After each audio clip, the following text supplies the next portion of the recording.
Welcome, everyone. I am very excited for our guest today. Her name is Megan Metcalf, and she is in sales. And I love talking to people who do sales because I feel like they are a totally different breed of person, and I appreciate what they do so much. And honestly, at the end of the day, we are all in the business of sales. And so I think today's conversation is really going to help you understand a little bit of that world, but also her career path, which has been absolutely phenomenal. Currently, she directs the National Sales Training Program for a global Fortune 500 technology company. You may have heard of it, the Toshiba Corporation. So those are pretty big shoes to fill, and that's an amazing position. But you have been doing this work for about 10 years now. So you are so seasoned in sales and training and all of that. So I know this is totally second nature for you. And you are also a sales methodology expert, which I think is awesome because that to me is like the science of sales and what goes into it. Because I think sometimes people don't realize there is a lot more to it than just sitting in front of somebody and having a conversation. So a couple more things about Megan is that she got her bachelor's degree from the University of North Carolina at Charlotte, where she is originally from, and that is in communications, journalism, and public relations. And also something we are probably going to talk about at the end, you take improv classes at the Groundlings Theater in West Hollywood. So that is definitely something that we are going to talk about. But thank you for being here today, Megan. I'm so excited to have you. Thank you for having me, Julia. I really appreciate it. What a great opportunity. Yes. Like I said, I love having people on who do sales because it's such a foundation to literally every business that is out there. And so when we get to talk to people who are experts in their field and who really have a strong understanding for that process, I think that is really great. So to start us off, can you tell me a little bit about your main responsibilities in your current position and a little bit of how you got to this place in your career? Sure. So what I'm responsible for right now is, as you mentioned, directing the new hires through their onboarding program in sales. So nationally, if you start at Toshiba America and you start at one of the subsidiaries, you will go through right now it's a 5-week training. We've edited it to sort of around COVID, but you go through this program and everybody goes through me and 2 of my other colleagues. So I design all of the curriculum that our sales reps use, all of the top scripts they use for prospecting, the process that they work through once they get a meeting with someone and they start qualifying to see if the meeting's an opportunity. I teach them how to present the solutions that we come up with and how to close the sale. So once they've gone through the onboarding program, they have the fundamentals of sales behind them so that they can ask good questions and get conversations going. That's not to say they're going to be an expert at it because it takes time and practice to get the hang of it and a lot of activity. But essentially, if you have a process and you have a path that you're following, even if you get knocked off of it a little bit, this goes for conversations and everything. If you know where you're headed, you can bring everybody back. So essentially, I teach that process so they know if they get off track, where to get back onto and keep moving forward. Awesome. Now, what started your career in sales? Like what made you go, oh yes, this is what I want to do? Because I feel like so many people have a unique path into this career. That's a great question because I initially studied journalism and public relations and really wanted to, consider a political career of some sort. And I was living in Charlotte at the time. I'm actually originally from about 2 hours west of Charlotte and moved there to go to school. But, I considered what I could get immediately. What kind of job do I think I can get immediately? So I went to a career fair that was hosting for new salespeople. You didn't have to have experience. And Toshiba was there, this is in 2011. And Toshiba's there. And, He looks at my resume. He says, "You want to come in and sit in on one of our trainings?" I'm so ready to get a professional job. I've just graduated school. I'm like, yeah, sure, I'll come sit in. But I basically was already like, yeah, I'll take the job. I don't have to see anything. But I was so blown away by the training this office had. I came in every single morning at 8 a.m. They're practicing sales calls. They're practicing in-person prospecting, hosting meetings, closing strategies. They do this interactively every single day. And I attribute that to everything that I've been able to do, because I hit the ground running selling for Toshiba. And, I worked for them for about 4 years before I moved to New York City, where I took another opportunity with another company. And it wasn't but 2 years later that they came asking me to come back to do the training for the nation. So it just kind of like, I left and came back, and it came full circle. And it's funny because I had just taken to the training so much when we were doing that every morning that I just became excellent at it. And they needed a trainer, and who better? No. That's so great, because that's recognizing that even though you have the sales skills, you also have this other skill set in education and teaching and being able to usher people through this intense process. So I think that's awesome that you had an organization that recognized that in you. How rare is that to happen these days? I agree. And I had moved away, not only had because what happened was the boss that I had when I was selling at Toshiba last before I moved to New York City, he got promoted to director of the program. And he called me in New York and was like, "I have this opportunity. I don't know if you'll be interested in it, but you'll be able to do it from New York." And the rest is history. It was funny because I had to really sit and think about it, because I was on a roll with my new company, and I was, really starting to get the hang of it, getting into some really good opportunities and working with some really great people. But the opportunity to teach meant more to me than the opportunity to sell. And if you can teach somebody how to sell, and it was sort of like me giving back, because I was so lucky to be taught that skill set. And now I teach it, and I've taught it for just hundreds and hundreds and hundreds of reps that you'll see they write about Toshiba. They take away the training for the sales team was excellent. So we really care about it. Me and the other, my colleagues on my team, we care a lot about it. That's amazing. Oh, I love that. I love to hear that, because I come from a field before I owned my own business where it was completely hit or miss whether or not there was training. And that onboarding process, I read a stat recently, I'm not going to remember it exactly, out of Gallup, that was saying something like 60% of employees who go through a formal onboarding training process are more likely to stay with the organization for a longer period of time, because they get such good information and they feel equipped to do their job. The expectations are clear. They just have a better understanding than somebody who gets hired and essentially gets thrown into the fire and they have no idea, which way is up or down. So I think that's a great testament to the work that you're doing to find companies that are investing in their employees the way that Toshiba is, so that they are prepared to go out and do the work for the company. I think that's awesome. It does show that we're invested. And I think that that's the larger part of it, aside from equipping them with the confidence that they have the skills they need. But the company says to you, "I'm going to invest in you, so I need you to invest in yourself."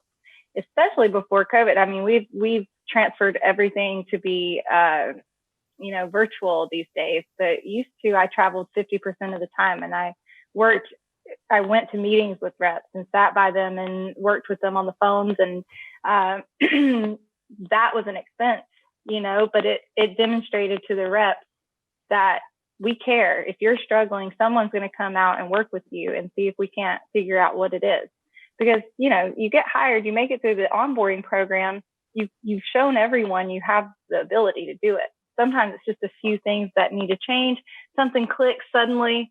It's weird how it all happens, how it all comes together, Yeah. And sometimes you don't realize maybe you're giving off something or you're saying something just slightly the wrong way that can turn the whole sale around. I currently teach a seminar on, the importance of tonality and modulation and pace and how you shouldn't underestimate when you're reaching out to someone, how much of it is just simply that this passionate, engaging person has reached out to me. I'm curious to learn more about them, Mm-hmm. So when you're making these calls, two people can read the same script and it sends a total different message. And sometimes I'll listen in and that's what I figure out. And it's practice. You have to practice having an engaging voice and speaking up and slowing down at the right times, piquing the interest here and there. But it's all an art. And when you bring new people on who have never sold before, we bring experienced people too. But a lot of our new hires, this is their first sales job. Or it might be that they've had an inside sales job where they were just lead generators, but they're now ready to do an outside sales job. And so you really got to teach them everything. Right. Right. Wow. That's awesome. Okay. I have to go back to something that you said from earlier in your career. So you went to a career fair. Okay. So the reason I'm bringing this up, my background's in higher ed. I used to be in the office that put on the career fairs. So first of all, thank you on behalf of the University of North Carolina. Thank you for going to the career fair. But the reason I want to bring that up is because career fairs are such a great opportunity to find new corporations. And whether it's a corporation that's been around for 100 years like Toshiba, or it's an up and coming startup or an alum has a new company, something like that, that is such a great opportunity. And I bring that up because I'm all about resourcing people as much as possible. And what's really awesome right now with COVID is not awesome, but the opportunities that COVID has brought about, if you have an alma mater, go and check them out and see what opportunities are available online now, because I know I'm still connected to a lot of career people in the world, and there are tons of opportunities and presentations and career fairs that are going online. And for most people, alumni can go to those events and talk to people and all of that. And with it being online, it's a little bit different, but sometimes there's opportunity there, because I can tell you not a lot of people attend those events. So I just want to put that out there for listeners to go to those events and stalk your alma mater and see what they've got going on, because this is a good time to be doing that right now in the springtime heading into summer when companies are going to be doing a lot of hiring. Absolutely. And, I was having a conversation with my partner, Michael, the other day about, when it's time to lean into what you already know and when it's time to branch out. And when you're not getting any new ideas, a lot of it is leaning into your passions and leaning into the things that you've invested in already and figuring out, like, how do I make a path out of this? With school, I just graduated college. I didn't study sales or business or marketing. I didn't study any of that. And, I think when you go to something like a career fair, you're saying, I'm open to something different. I'm open to new ideas. And maybe, if I hadn't gone to that, or if I hadn't wound up at Toshiba, I don't think I would have had the money to move to New York. And I don't think I would have had, I guess I would have gotten experience in something else, but I made a lot of money quickly at Toshiba. And then I had a lot of confidence to go for a sales position in New York. And so from there, it's just more or less kind of luck, but just being open, like maybe I thought something was going to go this way and now it's not. So I have to start looking at my options here. Where can I go and find the most collected amount of resources in one place? Right. And when you're looking for a job, a career fair feels pretty obvious. Yes. Yeah. No, yes, that is such a great point. And one of the things I wanted to bring up too, back in the day when I was working with new grads, recent grads and all that, the ones that would come to me and say, I need to pay off my loans.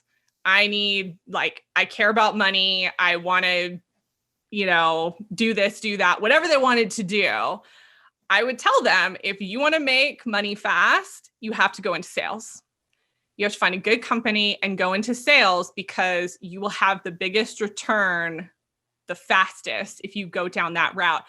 And I will tell you, the amount of people who cowered back from me when I said sales was astronomical. It blew my mind, unless they were a student athlete. Student athletes really liked the competitive nature of sales, so they really gravitated to it. But it shocked me so much. And I realized that sales has such a bad rap out there. And again, that's part of why I brought you on, because I want to share, I think, the positive side of this career path, which is, as we've been talking about, you're getting a strong skill set right out of the gate to go and do so many different things. You started with sales and then now you're in more of this teaching, mentoring, coaching role. And I think that's such a great transition. And again, every single part of a company is about sales. You are selling to somebody at some point in your day, whether you realize it or not. And I think it's such a great skill set to have early in your career, because you'll be able to leverage it so much moving forward. Mm-hmm. Everything is selling. Everything is. And the skills that I think that, when people learn how to sell something, it could be anything, but there's so many levels of like relationship building, and, people have to be good at relationship building, but we often find that just because people are good at relationship building doesn't mean that they can move a process forward or that they can get people to say yes. And so we have, we'll have people who have all the intangibles, but they don't match it with a skill set. And I think the skill set is what gives people the confidence to ask for people's business and to ask them to do things that maybe they wouldn't ordinarily feel comfortable asking. And when you mention hustlers, like people who they want to make a lot of money fast, some people will respond really well, me being one of them, to the idea that however hard I work, I'm going to be compensated for. So if I outwork everybody, I'm going to make more money. Whereas in some jobs, like the one I have now, I could outwork everybody and I'd still make the same amount. Yeah, I think it's a very, very valuable skill. It isn't for everybody. I mean, it isn't. There has to be some competitive nature and this feeling of if I can learn this skill, I'll be fearless. But some people are never comfortable following up and asking people for their business or negotiating price. Some people, that is just, they're not built for that. And you talk about athletes, and you're right. We usually, athletes that come on board, they have a lot of success. What also makes athletes really great hires in a sales organization is that they're coachable. Yes. And a part of being good at sales is being coached. So if you have a hard time being coached, you might have a hard time being trained, Yeah. So there's so many variables we look at when hiring, and it isn't right for everybody. But like you said, it's a good skill to have, even if you don't intend to do it forever. Right. That's so great. Okay, I want to dig into your career path a little bit more, because you have had some interesting transitions. Tell me about 2 to 3 poignant transitions that got you to where you're at right now. great question. The training in Charlotte, the training that I got from Toshiba, not just as a new hire, but, every day consistent to where I know it like the back of my hand. That was the first thing. Then I could take that knowledge, because it wasn't that I got poor training at the next company that I worked for. I worked for two different companies in New York City, one fairly short term. But the company that I was with when I left for Toshiba, it wasn't that I got poor training. It was that I sold myself as a senior account executive. So I had to learn about what I was selling, but I was expected to already know a sales process and how to prospect. And so that skill set that I got in Charlotte, I mean, thank God for it, because that's how I was able to operate. And I got lucky enough to work with this really, really brilliant sales manager. And it took me a while to see his brilliance, and his madness was pretty overwhelming at the beginning. I'd say it to him. I love him to, he started his own company now, but he taught me so many things that I teach today, and got me confident. So I learned this skill set of like prospecting and scripts and handling objections and closing. I learned all of that in my first job. He gave me tools like email marketing and LinkedIn, getting really good at LinkedIn and things that were more updated. It was like I learned the traditional methods, and then I learned, the adjustments that have been made since all this technology's got. And it's funny, because it wasn't that long ago. Right. But people are so accustomed to the old way of doing things. My best way of prospecting still personally is just to walk in, even in major accounts. Like one of my accounts in New York City was the New York Times. And when I was actively prospecting them, it was during 2016 leading up to the election. So these people were busy, and here I am. I'm like, I still just want to go by there. I still just want to, because that's what I knew. And my boss was like, you're going to have to work LinkedIn. You're going to have to work emails. You're not going to get past those security guards. I don't care how many you got past in Charlotte. It's not going to happen. And so, that forced me to try things differently and to get good at them, not just try them and say, I don't think it's working for me, but being forced to do it until I realized it does work. Right. And then moving out to Los Angeles, the reason I'm here for a few different reasons personally, but professionally, my corporate office, Toshiba Corporation, is in Irvine. So just about an hour or so, depending on traffic south. LA traffic, man.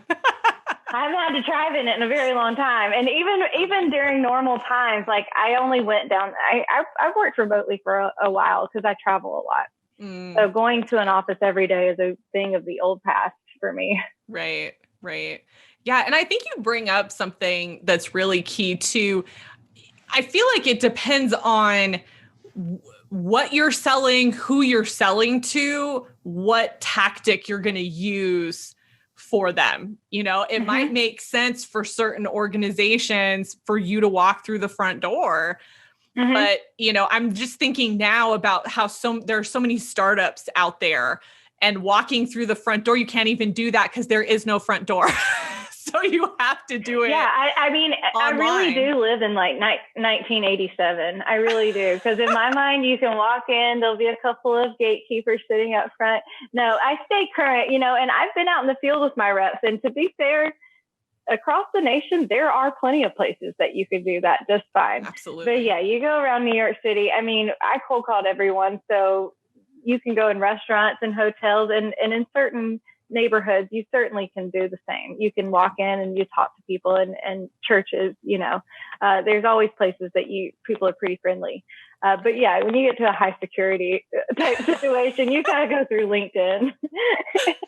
Yeah. And I think even with COVID, that has changed. Totally. Again, we're seeing another change. I think that you saw technology coming in and people being resistant to that. And we're seeing almost this second wave of technology where you can't be resistant because your business is, unless you have a very localized business, you're not going to move anything forward because everything is being done for the most part online now. And so people are really having to make that shift internally and externally to make it happen. You're right. I mean, we did that at Toshiba. We went from, I traveled every other week. 50% of my job was traveling. And then I would also teach a like 1 week, 5-day boot camp of the sales process. It's called Professional Sales Skills 101. And that would be very interactive, role playing, people getting feedback and notes on things they could do differently, not just from me, but from their peers.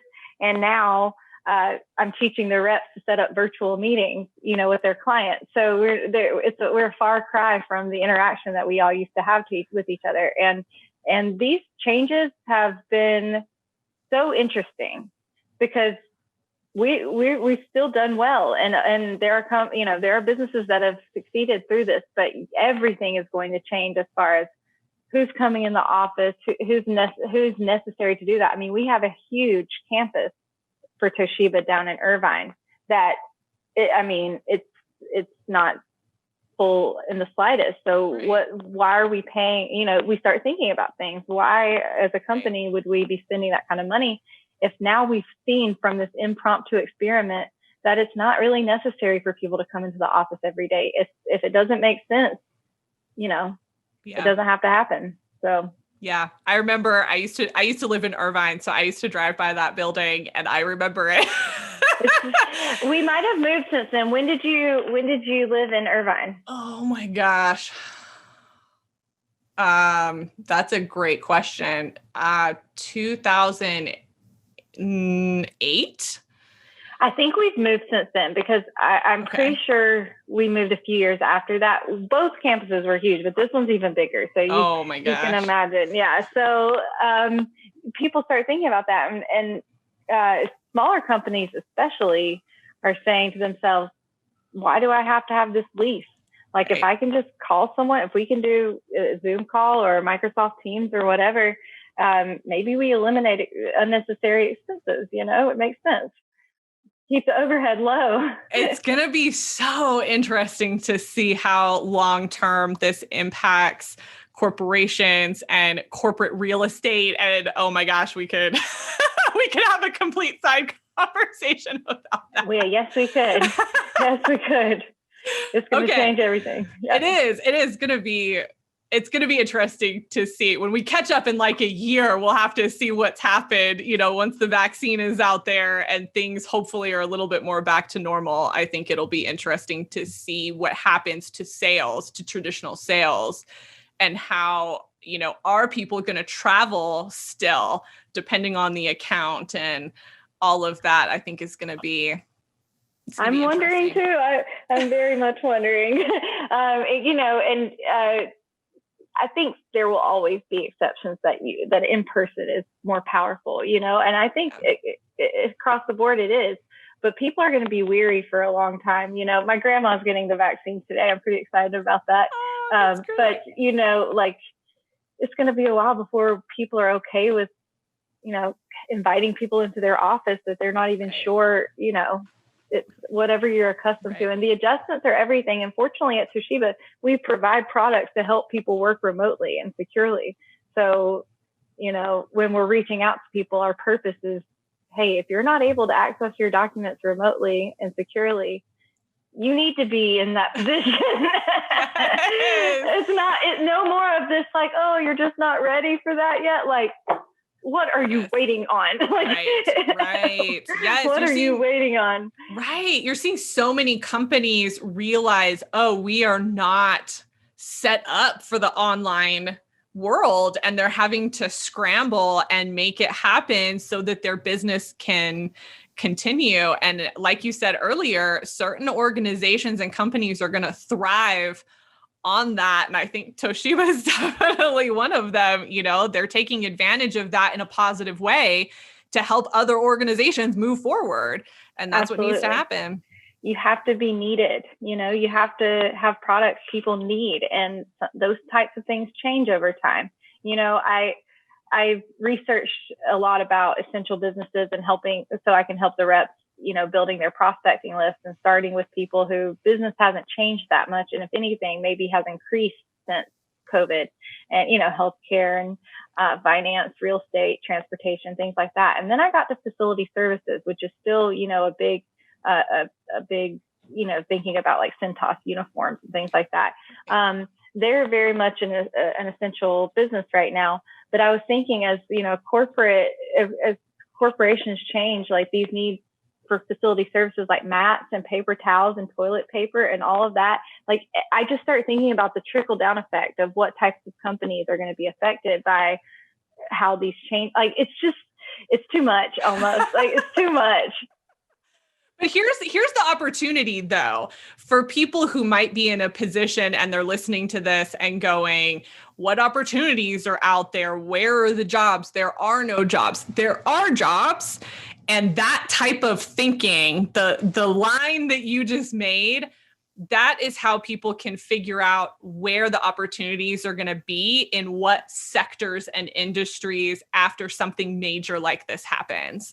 So I think that's such a valuable train of thought, not only in sales when you're trying to figure out where your prospects are coming from, but in a job search process and trying to figure out what is my next step going to be in my career. I want out or I want something different.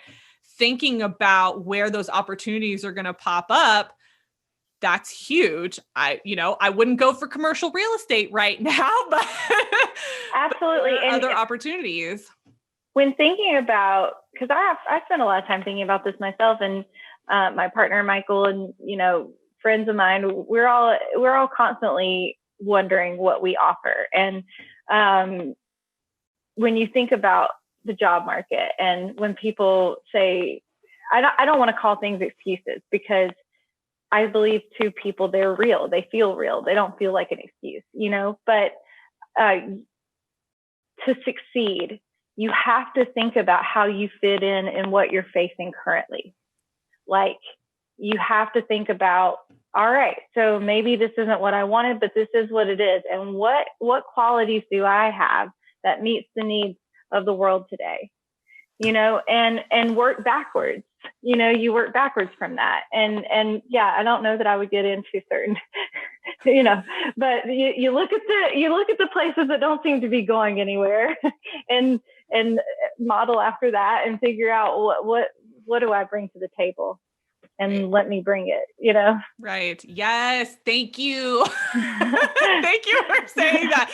These are the things I like other people to say, because it reinforces exactly what I share with people. And I love that, because even so from a sales perspective too, every company has account executives, sales reps, people who are going out and selling their product, buying the product. Like that is going to happen in every single industry. That's part of what we're talking about, right?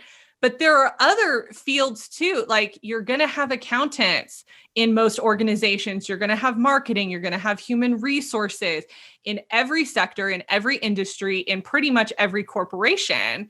And if they don't have in-house positions for that, there are companies that they outsource to do that work. And exactly. It's getting people to think through beyond what they think they know and their tunnel vision and go, okay, how do I go beyond this and create the future that I want for myself in my career? Yeah, and it's difficult, and it takes a lot of self-reflection and, really understanding who you are, who you want your brand to be. And, when you talk about maybe being in a specialized field and then companies that maybe you want to work for would outsource that work, like there's all kinds of avenues, and, being realistic with yourself and what comes naturally, like going back to leaning into what you already know and leaning into what you feel good at and that you care about the most. Sometimes it can go multiple ways. Sometimes you just keep doing what you're already doing and doing it well to your best ability, and the opportunities will unfold from that. I feel like that's what happened with me in this role, because I wasn't looking to go back to Toshiba. And it wasn't like going back because I went from working for one of the subsidiaries to the corporate. to corporate. But, you know, I wasn't thinking about Toshiba at all. I was just trying to get my skill set down for what I was doing then. And because you know, being a perfectionist, not in the bad way. I really don't think I'm a perfectionist in a bad way. More so just like whatever I'm doing, I need to feel like I'm doing it better than everybody else. And so, but it's not like, it's an internal competition, because I've really always loved my colleagues and wanted to see them succeed. And I think a big part of my success too has been the relationship factor, because I think leaders at their core have to be relatable and empathetic and reasonable, you know, and if not, then they miss a lot.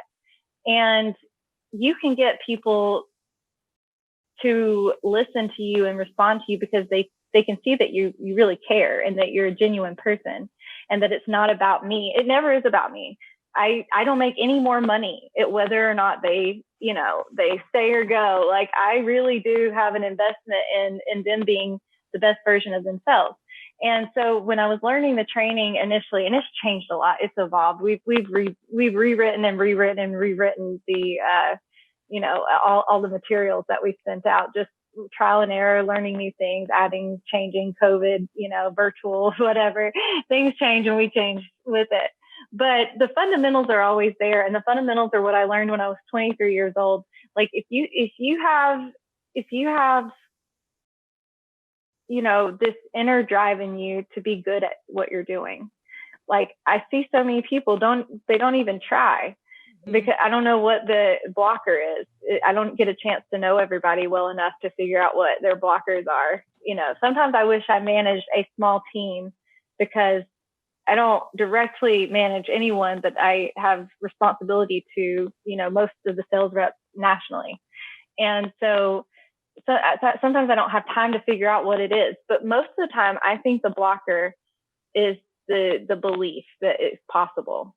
So I guess bringing full circle, what I'm saying here is, like, there has to be confidence in you that it can be done. And whatever it takes to get that confidence, whether it's polishing the skill set, learning the training, memorizing scripts and handling objections, and whatever it is that makes you confident, without that, that's the disconnect. That's the disconnect in getting a job. That's the disconnect in building relationships with people. People want to build relationships with people that are confident in themselves, because it's all subconscious too, you know, like that you just feel better about yourself when you're around people who feel good about themselves. Mm-hmm. And it's something that's natural for some people, but it is definitely a skill that can be learned, you know, confidence that you can do things and be okay even if you fail. And, you know, those are things you can learn. Right. I found with clients, I work with a lot of clients who have that kind of block that you're talking about. And more often than not, and I was actually like this too, so I speak from experience as well, there is an internal voice that basically is telling you can't do it. And a lot of times it stems from something somebody at some point in your life said to you, whether that was a parent, a mentor, a professor, a boss. You know, somebody said something and you took that and you internalized it, and it has created this block that you cannot get past. And until you start to unravel that and do some of the deeper work of what are these voices in my head, so to speak, that are telling me I can't do it, you know? And I also find a lot of people hide behind like personality type. So like, I'm an introvert, and, you know, I hear people say, well, I'm an introvert, so I can't do sales. And I'm like, oh, nope, that's not how introversion, extroversion works. Like, that's not a predetermined thing that if you're an introvert, you can't do sales. Yeah. I'm an introvert. I don't enjoy doing sales, but there's a part in the process where I actually do enjoy it and do very well at it. And I know that because I've identified that by doing it over and over and over again. And so understanding where you fit, what your strengths are, and dealing with whatever's happening up in your head, that's the barrier. That is the thing that I think can push you forward from mediocre averageness to being excellent at whatever position you're in.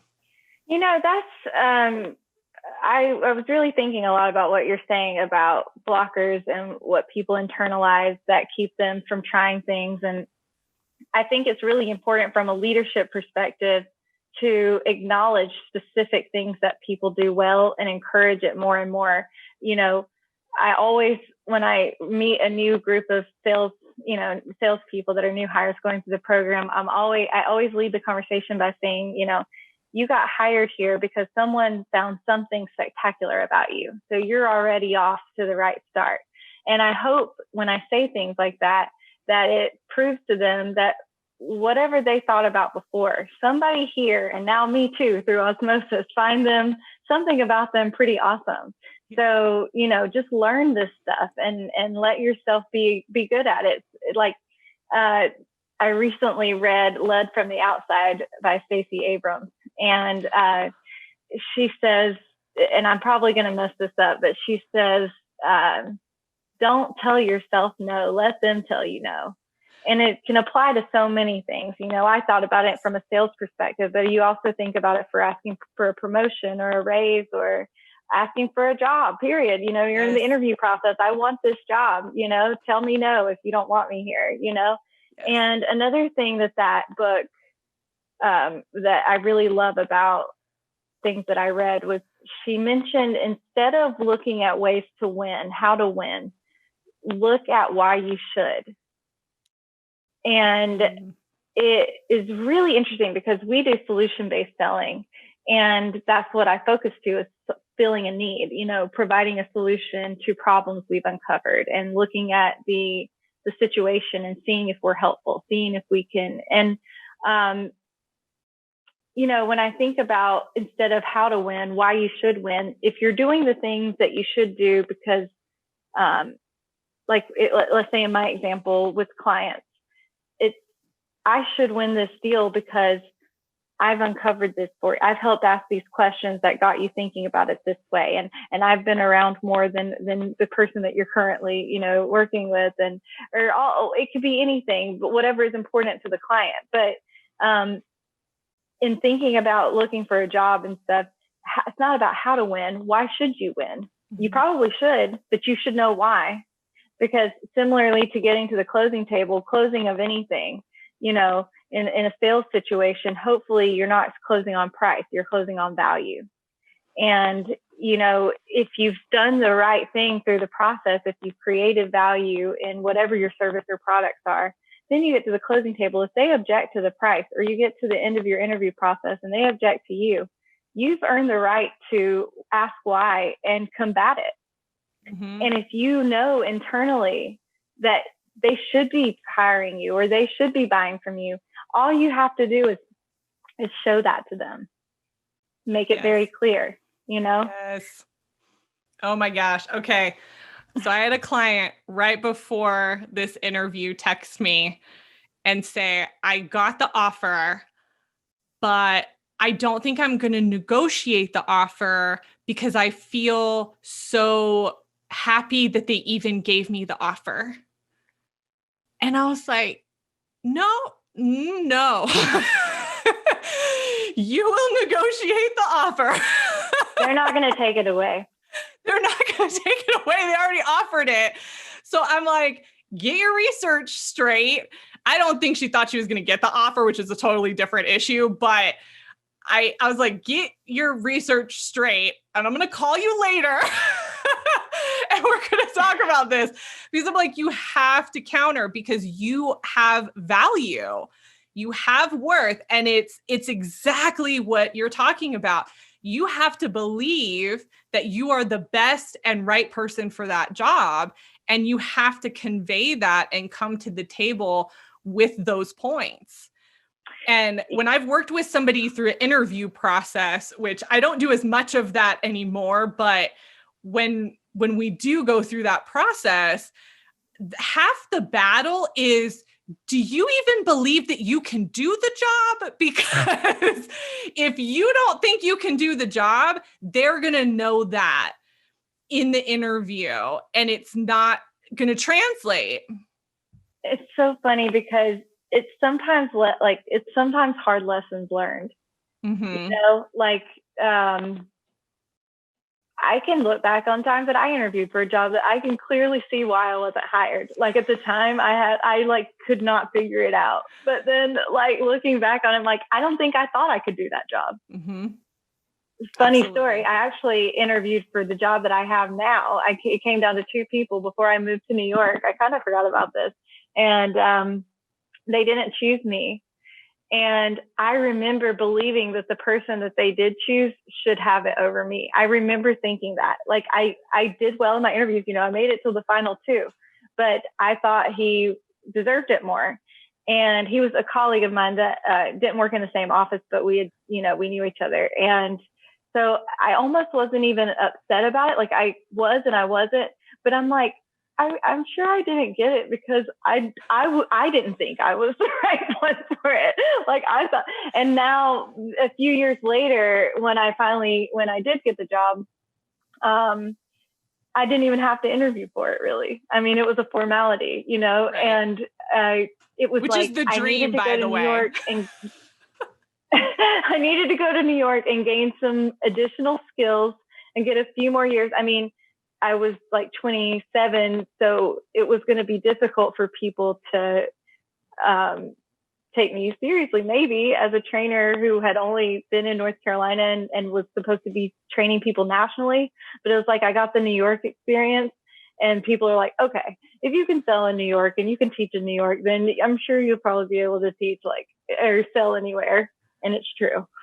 Okay. And I have to point out too, we don't have to go into this experience, but one of the things that you sold in New York was water. So yeah, I did. That's what I'm looking at on LinkedIn. And I'm like, okay. I mean, I get it. Obviously, again, sales in every facet. And so the fact that you could go and do that, it just makes me think you can sell ice to an Eskimo. Right? It was a hard job. I'm not going to lie. It was a hard job because that was the job I took to get to New York. And I think I could have done really well at it, but my heart wasn't in it. And I really liked the people I worked with and stuff, but my heart wasn't in it. And what I was selling was, it was sparkling and still water on demand with recyclable bottles. So it was an eco-friendly alternative to buying traditional bottled waters.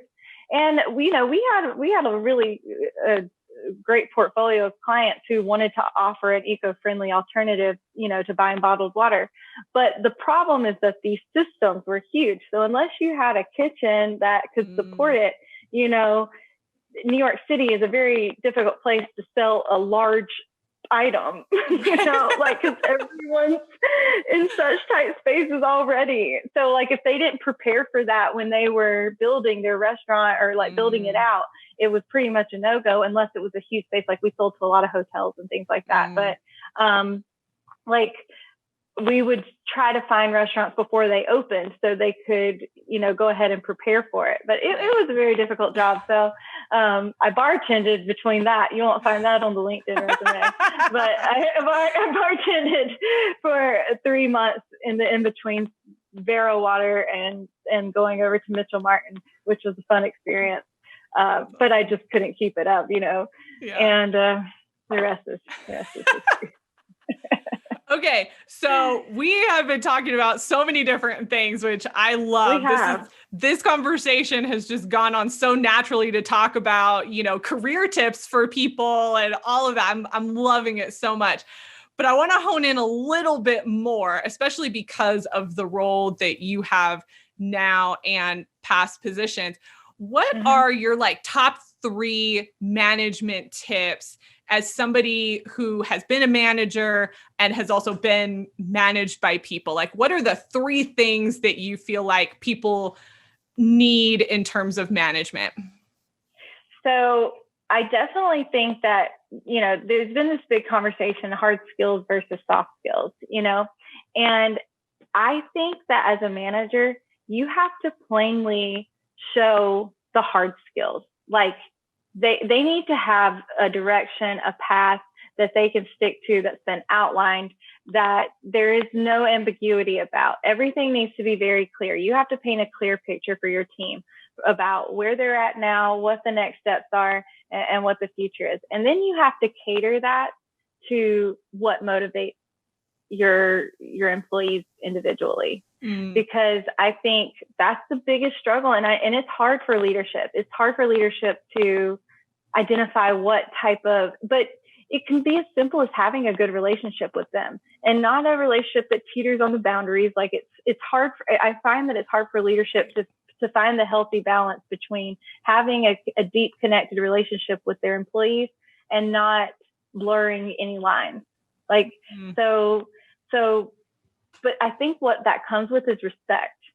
So sometimes you can get away with blurring the lines a little bit if you're respected in what you do. And the way that you earn respect is to walk it like you think it and how you project it. Like when what you say and what you do and what you think are in line as a leader, you will demonstrate that.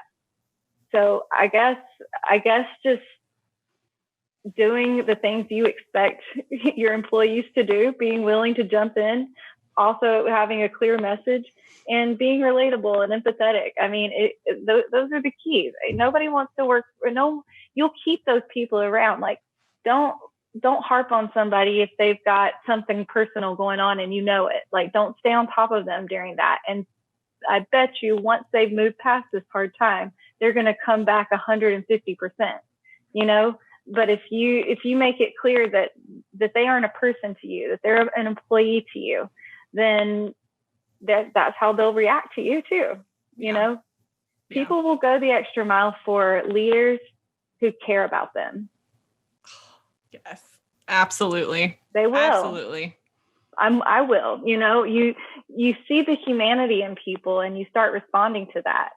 Right. And if you're the one in charge, just show them why you're in charge. Yeah. Yeah. Okay. I have more of a specific question related to sales and management. So there was a book that I read many years ago, First Break All the Rules by Marcus Buckingham. Mm-hmm. And one of the things that he talked about was putting people in the right seats in an organization in terms of their strengths. And he gave an example of a sales manager who was the top sales person for that company. And, upper leadership moved that person into a management role.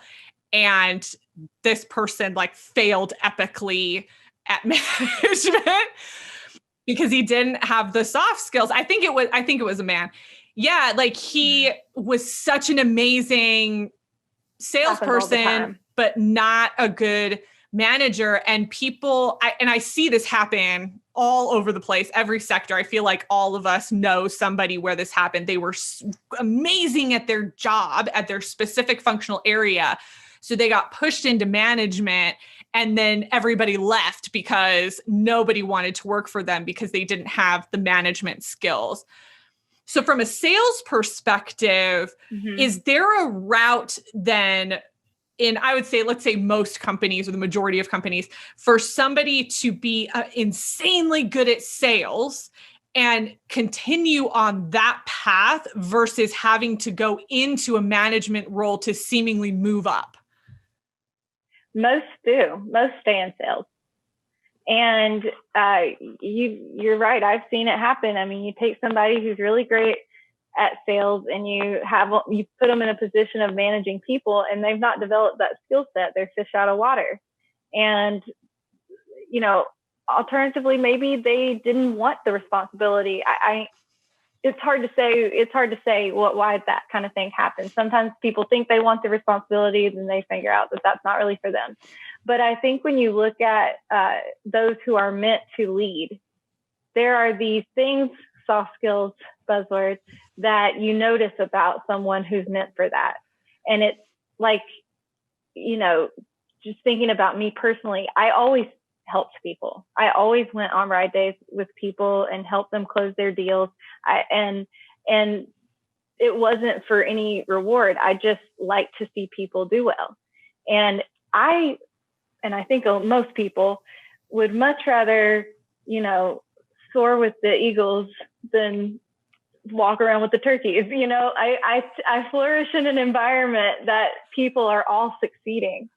Right. And so sometimes what I think happens is you've got one person succeeding and the others aren't. So you say, oh, well, what makes sense is to take this person who's succeeding and have them in charge of the ones who aren't. But what happens is that maybe that person was succeeding because they were doing their own thing. Like, sales is a very selfish sport overall. Most salespeople don't want to spend their time helping people because that's time they could be making money. I get that, and I appreciate that in a salesperson. Right. So I think if someone cares more, you have to ask them. Like I said, I care more about educating people on how to do something than I care about doing it myself. Mm. And I'm making more money than I was in sales, so that's helpful. But I could make more money than this, right. if I'd stayed in sales. So if there are career salespeople all over the place, I mean, we have people who have been in sales for 30 years and never been interested whatsoever in taking a leadership role because they love making their own hours. If you've been in sales 3, 4, 5 years and you have consistent numbers, everybody's going to leave you alone. If you're in leadership, true. You got to be around all the time. Right. You got to know everything that's going on. Yeah. That's something to think about too. Again, people listening who are, in between or trying to figure out what's next. I think there are so many values that sales, that career path hits on that people are looking for.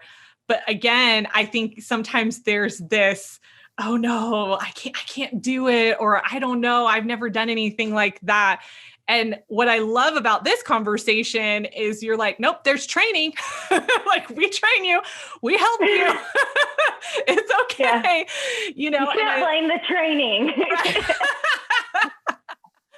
But I think that's so great because especially now, and I've seen this more with the millennial generation than anything, they want more flexibility. They want more control over their career and where they're headed and what they're doing and their time and family and all of that. And I love this conversation because it really brings to light that if you approach a sales career with excellence, you're doing it well, and you're on a good path, you can have those things. And I think that's really great for people to understand. Yeah. If you want flexibility, it's really just a matter of getting the hang of it. I would encourage people who are interested in getting into sales. So at some points in your career, you will have to use companies as stepping stones. Right. And I essentially did that in a way.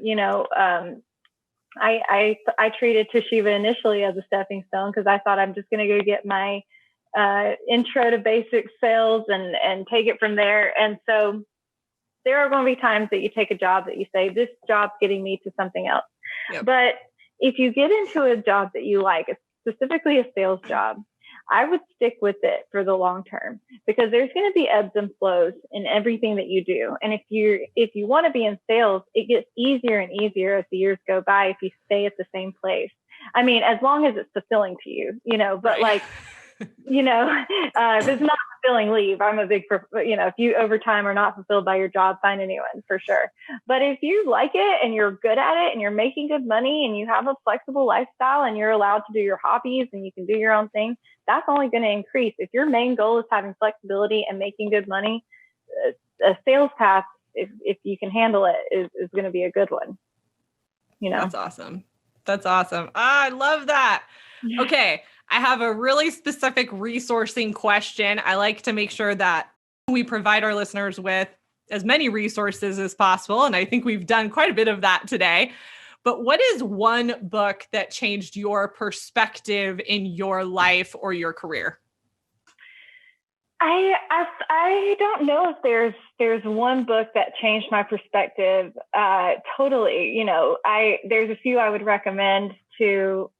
They're written by women authors, but they really make the point that you don't overestimate the people around you. So if any book did change my life, it would be Becoming by Michelle Obama. I hear that from a lot of people. And I mentioned earlier, Lead from the Outside, Stacey Abrams. I cannot recommend that book enough, because convincing other people that you're capable is a skill, and it talks a lot about that. And it talks about it from the perspective, I don't relate to her entirely because she's a Black woman, and that changes her experience tremendously at the table. But as a woman at the table, especially in technology where there are very few, and I don't blame the companies in general necessarily. There's a mixture of blame to be pointed out, but a lot of it is the belief that women should be sitting in certain rooms or sitting at certain tables, and those shoulds may keep us from going for it, And both of those books, for men and women, truly just talk about, you might be overestimating the people around you, because I remember, and again, I'll probably butcher this quote, but Michelle Obama talked about, how smart she thought all these people were sitting around the table. And then when she sat there, she realized that they weren't that smart. And I've been around a lot of smart people, but I could relate to that. Like, you can't overestimate others and underestimate yourself, right. And so both of those, Lead from the Outside, Stacey Abrams, I highly recommend it. It will talk to you about confidence and fitting in places that you might feel like the token person, or, and how to adjust and not play into certain things, self-deprecating things as a way to make jokes, or, yes. I think my consistent message will always be, you've got to figure out what makes you confident and go all in, because that confidence is what's going to get you to each next step, Yes. Oh, I love that. Okay. That leads really well into my last question, which is, tell me, and you may have already talked about this, so you can reiterate it, but tell me about a time when you felt like you took control of your career. I think when I was choosing to come to Toshiba, and I was on the path we were just talking about, am I going to stay in sales where I can make as much money as hard as I work, and the more clients I have under my belt, I'll get more referral, the possibilities in New York City were endless. Or do I not financially, I still was taking a financial step forward, but it would be limited for the time being, right? It would be what it was. Mm-hmm. And decide what's more important, teaching or making more money, And I think there can be a balance of both, but I took control of that part, and I said, I'd rather teach somebody how to do this. And I still get a chance to sell, because I sell our training all the time. I'm constantly selling how important the training is. And then I also go out and do closes with reps and stuff. But I took control of that, because I will not go back into sales from here. I will only want to be in leadership roles moving forward. That's so great. That's great. And I love that. I love that you have made that choice for yourself, because again, we're having this conversation about confidence and path and know your lane, know what you want. Choosing to go into leadership at a corporation, wherever it is, that is a big commitment that you are making to yourself and to those around you, to say, I'm going for leadership. That is my path. And there are skills, soft skills around that have to be created, and relationships that have to be built. But when you know that that's where you're headed, you can now be so much more intentional with your time and what you say yes to and what you say no to. And that's why I always ask that question, because one of my big tenets is you need to control the path that you're on. And I think especially for women, and my audience is men and women across the board, but so often women put limits on themselves, and also people of color. And I've had some conversations with other guests who are women of color about the same topics. We're putting limits on ourselves because we don't see people in those leadership positions that look like us. Yeah. And we can't do that. We have to keep because it's like forward. A catch-22. Like the only way to see it, and you look at Kamala Harris, and there are going to be little girls who never knew a world where there wasn't a woman vice president. So that in itself is a game changer. Hillary Clinton running for president. I mean, whether or not however you feel about these people, it doesn't matter. It's through the lenses.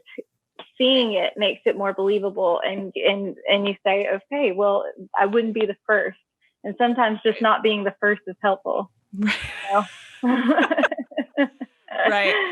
Oh my gosh. Thank you so much, Megan. I loved this conversation, and I know that my audience is going to love this conversation as well. It shed such a positive light on the world of sales and the opportunities available. And honestly, we got into a lot of nitty-gritty job search tips and information, which I think is so great for people to hear other perspectives of what that looks like. Because sometimes hearing it from the career coach, it's like, oh, you don't know, even though you do this all the time.